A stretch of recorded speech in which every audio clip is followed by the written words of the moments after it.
Nous sommes le 26 novembre 2023. Cela fait plusieurs fois que mes amis ou mes connaissances en Pologne me posent la question sur les droits des femmes en Pologne.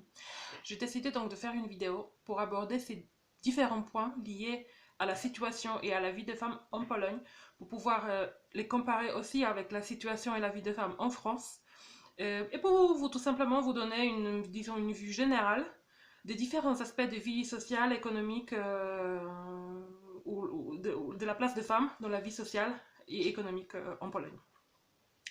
Alors commençons par les commencements. Donc, je vais citer l'article 33 de la Constitution polonaise. En République polonaise, la femme et l'homme ont les droits égaux dans la vie familiale, sociale et économique. En particulier, la femme et l'homme ont le même droit à l'éducation, à l'emploi et les promotions, à la même rémunération pour le travail de même valeur, à la sécurité sociale, ainsi qu'aux postes, fonctions, honneurs publics et distinctions. Donc en droit, les hommes et les femmes, bien sûr, ont les mêmes droits. Il n'y a pas de droits qu'auraient les hommes que les femmes n'ont pas en Pologne. C'est la Constitution donc, qui les statue ainsi. Maintenant, pour entrer un peu plus en détail dans le sujet. Commençons par les droits de vote. Donc aujourd'hui, la question du droit de vote ne se pose plus. Dans le monde développé en général, les hommes et les femmes ont le droit de vote. Par contre, je pense qu'il est intéressant de voir un petit peu les contextes historiques dans lesquels les femmes polonaises ont acquis le droit de vote. Alors pour cela, il faut que je vous fasse juste un petit rappel historique. Donc depuis 1795 jusqu'à la fin de la Première Guerre mondiale, il n'y a pas eu il n'y a pas eu d'État polonais. La Pologne n'existait pas sur les cartes européennes. Donc on a eu ce qu'on appelle les trois partages de la Pologne. Donc les territoires polonais étaient divisés entre la Russie, la Prusse et l'Empire austro-hongrois. Et donc c'est seulement après la Première Guerre mondiale, à la fin de la Première Guerre mondiale, en 1918, que la Pologne a retrouvé son indépendance. Et tout de suite après, donc le 28 novembre 28 novembre 1918, il y a une loi qui a été votée à l'époque qui donnait donc à tous les citoyens le droit de vote, y compris aux femmes, mais des citoyens parce qu'à l'époque la Pologne était le pays multinational, donc il y avait des Russes, des Allemands, etc., donc des Ukrainiens, des Lituaniens, des Juifs, et donc tous les citoyens ont eu le droit de vote, y compris les femmes. Donc juste pour vous comparer, les femmes en France ont eu le droit de vote en 1944, donc une génération plus tard. Bon, ceci dit, durant tout le 19e siècle, on a eu des mouvements féministes qui ont lutté pour les droits des femmes en Pologne. Mais ceci dit, qui n'existait pas à l'époque, mais ceci dit, en fait, c'était étroitement lié à la lutte pour l'indépendance, pour retrouver l'indépendance polonaise. Donc elle faisait partie des mouvements qui luttaient, bon, c'est spécifique, c'était des sociétés féministes, mais elles étaient toutes ces mouvements luttaient tout d'abord pour retrouver l'indépendance et ensuite, bien sûr, pour avoir les mêmes droits. Comment ces droits de vote se présentent aujourd'hui? Alors, si on prend le droit de vote passif, donc la possibilité de se présenter. En Pologne, depuis, je crois, 2011, on a les partis politiques qui présentent les listes électorales pour les élections, ont l'obligation de présenter, enfin, que ces listes contiennent 35% de femmes. Donc, c'est ça la parité, disons, sur les listes électorales. Donc, c'est une exigence légale. Et donc, toutes les parties qui se présentent, bien sûr, respectent cette exigence, autrement, elles ne pourraient pas se présenter. Donc, on a au moins 35% de femmes sur les listes électorales. Bien sûr, souvent, elles sont sur les postes qui sont ingagnables, juste pour remplir cette condition. Mais bon, en tout cas, c'est ça la parité en ce qui concerne les listes électorales.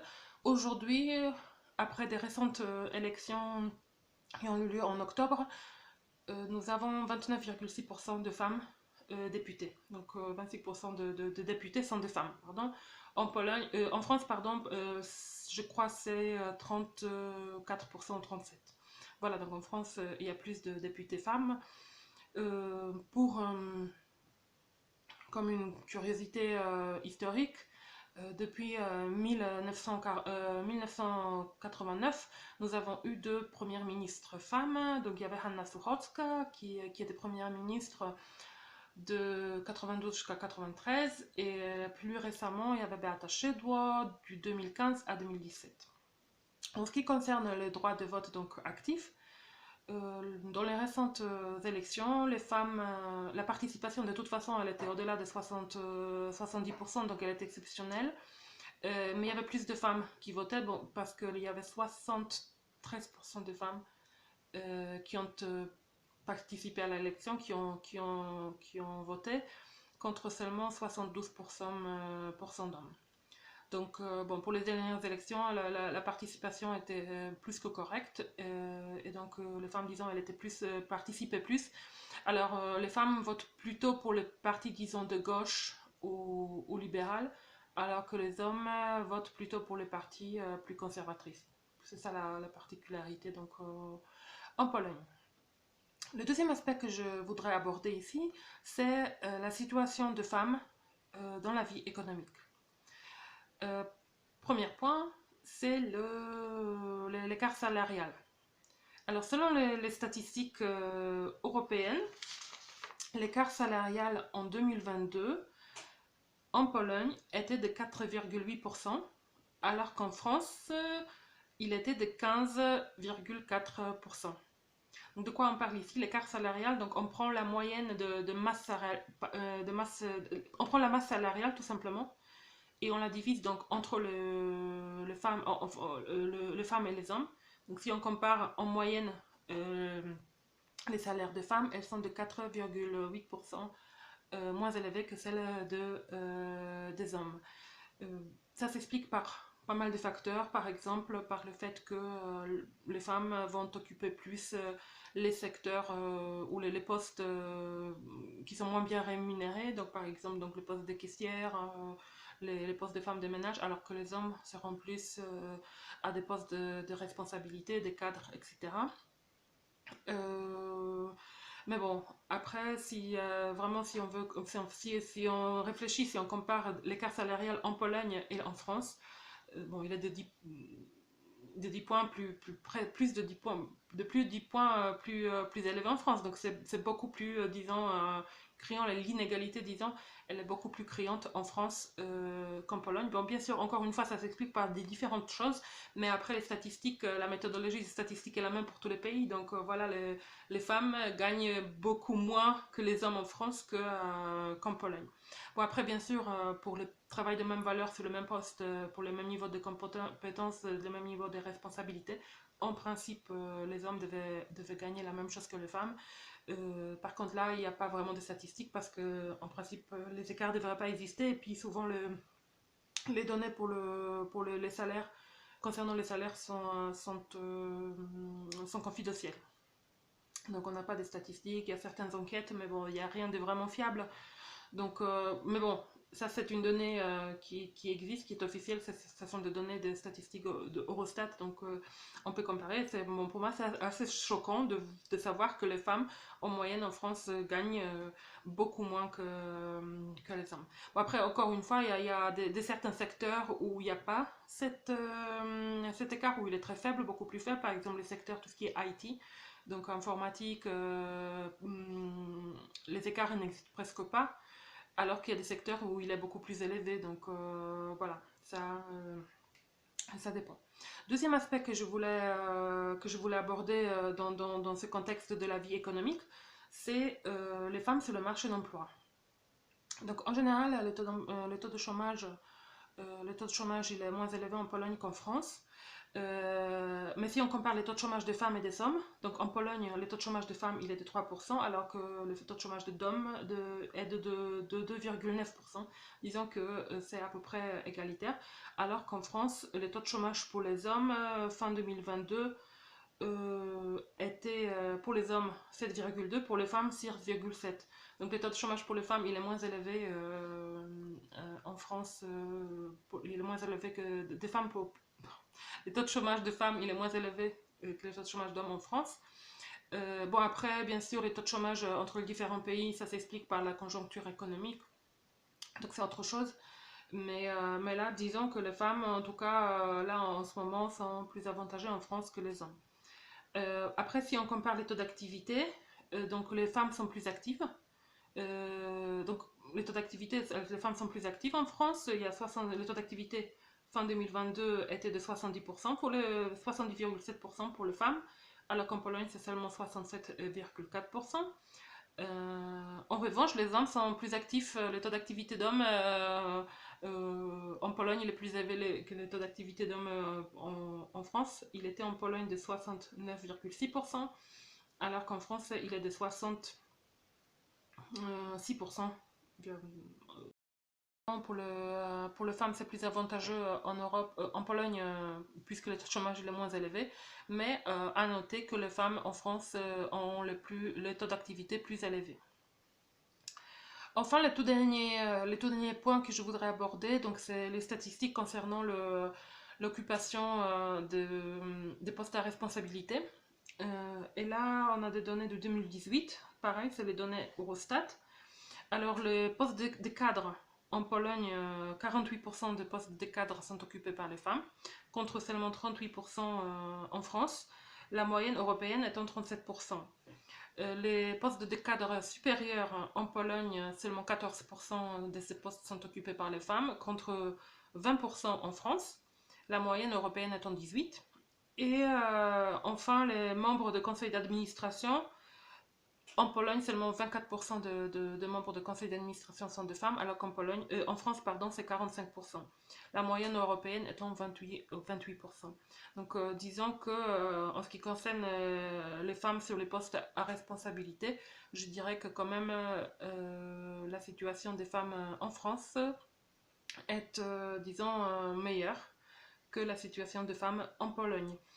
Et enfin, le tout dernier aspect que je voudrais présenter concernant les femmes dans la vie économique.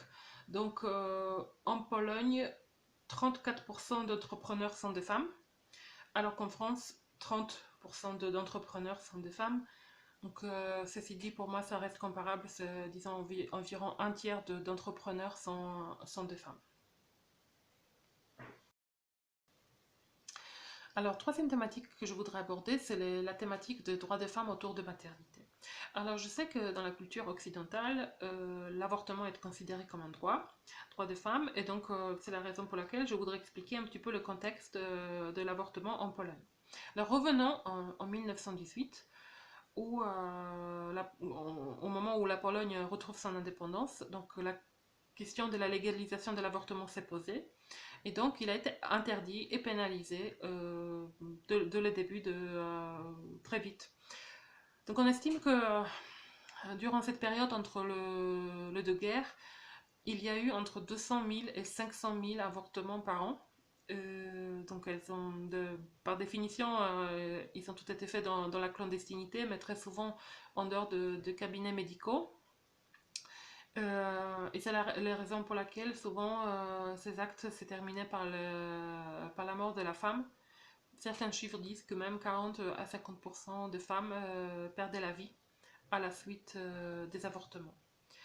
Donc en 1932, il a été autorisé sous deux conditions. La première condition était quand la grossesse menaçait la vie de la mère. Et la deuxième condition était quand la grossesse résultait d'un acte sexuel criminel, donc viol ou inceste. Ensuite, après la guerre, durant la République populaire, en 1956, il y a une loi qui a ajouté une troisième condition, donc qui a ouvert l'avortement, la possibilité d'avorter pratiquement sans vraiment de limite, dans le sens où la femme pouvait demander l'avortement dans le cas où elle se trouvait dans une situation de vie ou situation sociale difficile. Par la suite, on avait eu donc la Troisième République, donc depuis la chute des communistes en 1989. Et donc en 1993, il y a eu une loi qui a ouvert la possibilité donc d'avortement. La limitait strictement, mais il y avait trois conditions où il pouvait être autorisé. Donc la première, encore une fois, quand la vie de femme était menacée par la grossesse. Deuxième condition, quand, donc, encore une fois, quand la grossesse résultait d'un acte criminel, d'un viol ou de l'inceste. Et troisième condition était quand l'enfant présentait les malformations ou un handicap lourd qui ne lui permettrait pas de mener une vie normale. Et donc, on a commencé à appeler ça comme un compromis d'avortement. Euh, En 1996, il y a eu une loi qui autorisait, donc qui ajoutait une condition supplémentaire, donc conditions de vie ou conditions sociales difficiles de la femme. Mais cette loi a été rejetée par le tribunal constitutionnel qui a statué que cette loi était contraire à la Constitution. Je crois l'article 38 de la Constitution et donc il a été rejeté. Donc, et depuis, donc, disons 1997, on a eu en Pologne ce qu'on appelle donc le compromis d'avortement, où il était autorisé dans le cas très spécifique, il était très encadré. Alors, en 2020, le gouvernement PiS a décidé donc de voter une loi supprimant cette condition de malformation ou d'un handicap lourd que l'enfant présenterait. Et ça a donc évoqué beaucoup de protestations en Pologne, de femmes, beaucoup aussi de manipulations médiatiques. Mais en tout cas, toujours est-il que cet article a été supprimé, enfin cette condition a été supprimée de la loi, et donc aujourd'hui, l'avortement il est strictement encadré et permis donc dans certaines situations. Alors juste pour vous dire, donc je crois qu'en 2022, il y a eu en Pologne seulement 161 avortements pratiqués légalement. Bon, ceci dit, bien sûr, les femmes polonaises avortent. Bon, soit elles vont à l'étranger, soit bon, il y a aussi des avortements qui se font dans la clandestinité en Pologne. De fait, il est difficile d'estimer les chiffres, mais bon, il y a certaines statistiques qui disent qu'il y a environ un quart de femmes qui ont eu recours à l'avortement au cours de leur vie. Et certaines associations disent que c'est quelques dizaines d'avortements, quelques dizaines de milliers d'avortements par an. Alors, le deuxième aspect des droits des femmes autour de maternité, c'est les droits à des congés maternels, parentaux, etc. Alors, je ne veux pas expliquer ici toutes les formules possibles et imaginables, mais si vous voulez, vraiment de façon très simple. Bien sûr, la femme peut être arrêtée par son médecin à tout moment de grossesse, et donc à ce moment-là, elle sera en arrêt maladie. De ce que j'observe, les femmes en Pologne s'arrêtent assez vite, et donc elles restent en arrêt maladie jusqu'au les termes de grossesse. Ensuite, vraiment pour simplifier, elles ont le droit de soit à 6 mois de congés rémunérés à 100%, soit à 12 mois de congés rémunérés par mois à la hauteur de 80% de son salaire par mois. Donc en général, le plus souvent, les femmes s'arrêtent pendant un an où elles ont le droit à 80% de leur salaire. Par la suite, elles peuvent profiter ou bénéficier d'un congé parental de 36 mois, où elles gardent bien sûr leur poste, et jusqu'à la 6e année de vie de l'enfant, elles ont le droit de prendre 3 ans pour s'arrêter de travailler et donc élever leur enfant. À ce moment-là, elles ne seront pas rémunérées. Elles auront le droit à des aides, mais je veux dire, ça n'aura pas de lien avec leur salaire. Alors, en France, c'est différent. Donc, en réalité, les femmes peuvent s'arrêter bon, 4 à 6 mois où elles seront vraiment rémunérées à 100%, mais ensuite elles doivent retourner travailler ou bien bénéficier donc, de congés, disons, parental pendant 3 ans, mais à ce moment-là qui ne sera pas rémunéré. Donc voilà, c'est assez intéressant en fait cette approche. Elle est très différente. Donc bien sûr, la femme n'a pas l'obligation de rester un an avec son enfant, mais elle a cette possibilité, elle va être rémunérée à 80%, à la hauteur de 80% de son salaire. Je pense que c'est intéressant et ça permet, voilà, en tout cas ça donne à la femme les choix beaucoup plus larges qu'en France, je trouve, où la femme doit tout de suite, bon pas tout de suite, mais rapidement retourner travailler. Ou bien essayer de s'arranger ou de s'organiser différemment. La crèche, et trouver la crèche, la nounou. Enfin, le dernier aspect que je voudrais discuter ici, c'est les droits à la retraite. Alors, en Pologne, aujourd'hui, donc en octobre 2023, les femmes peuvent, l'âge légal de départ à la retraite pour les femmes est de 60 ans. Et l'âge légal de retraite, de départ à la retraite pour les hommes, il est de 65 ans. Alors, comme vous imaginez, en Pologne, il y a une différence entre les sexes. Il y a une différence de 5 ans. Il est, et de 5 ans en faveur de femmes. Et donc, dans le droit, les femmes, je pense qu'elles sont, elles ont les droits qui sont plus avantageux par rapport aux hommes. 5 ans, c'est vraiment beaucoup. Bien sûr, elles ne sont pas obligées de partir à la retraite. Mais bien sûr, dans les faits, on le sait, les gens partent à la retraite dès qu'ils peuvent, quitte à ensuite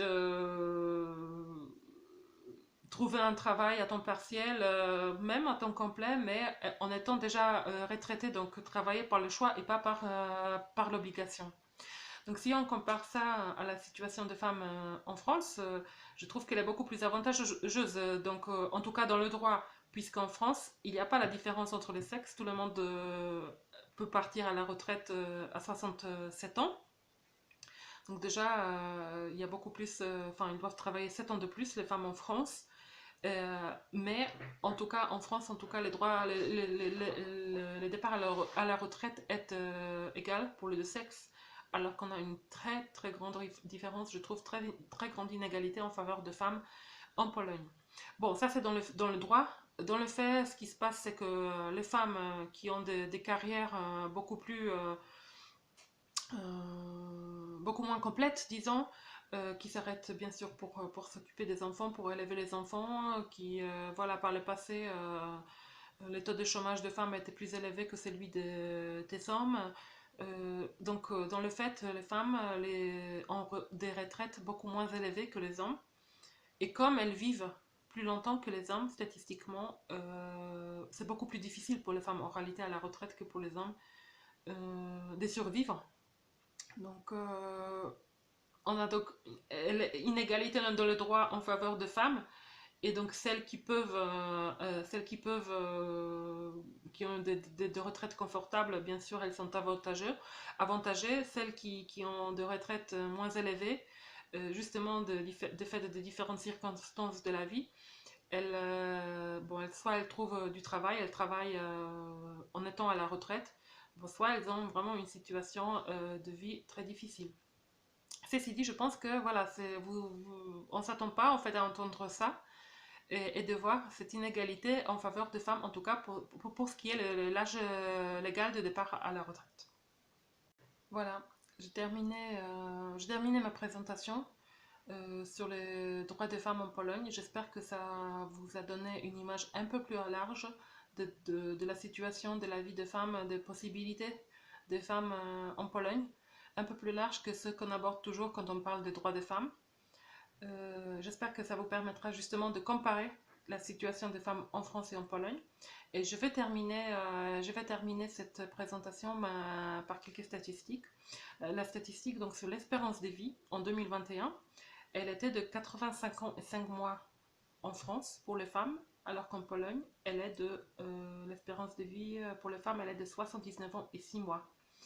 Donc elle est inférieure de presque 6 ans. Les femmes en général vivent statistiquement 6 ans de moins en Pologne qu'en France. Et pour les hommes, d'espérance de vie pour les hommes en 2021, elle était de 79 ans et 3 mois en France et de 71 ans et 6 mois en Pologne. Donc en fait, si vous voulez, l'écart entre l'espérance de vie entre les hommes et les femmes en France, il est de 4 ans et 2 mois, alors qu'en Pologne, il est de 8 ans. Donc les femmes vivent généralement 8 ans plus longtemps que les hommes en France. Et je terminerai vraiment par les enquêtes sur le bonheur. Alors, j'ai trouvé une enquête sur la satisfaction de la vie. En 2020, il y avait une enquête qui était menée et les femmes ont donné une note de 7,2 sur 10. Donc elles étaient bon, satisfaites de leur travail, de leur logement, de leur vie, de la vie qu'elles mènent actuellement. La note la plus basse, elle était attribuée au loisir. Alors, je n'ai pas trouvé les mêmes enquêtes en Pologne. Par contre, j'ai trouvé une enquête sur le bonheur. Et donc, en Pologne, seulement 21% de femmes se déclarent heureuses. Euh, et pour les 79% qui restent, elles ont du mal à définir leur état. Et ce qu'elles disent principalement, qui les empêche, disons, d'être heureuses ou d'atteindre un certain niveau de bonheur, est tout d'abord la proximité avec leur partenaire. Donc finalement, la relation qu'elles ont avec leur partenaire qui ne les satisfait pas et qui les empêche, disons, d'être heureuses. Et le deuxième aspect, c'est l'aspect de la sécurité économique. Voilà, donc il y a 80%, presque 80% de femmes qui ne peuvent pas spécifiquement définir les niveaux de leur bonheur, de se définir comme heureuses. Voilà, merci beaucoup.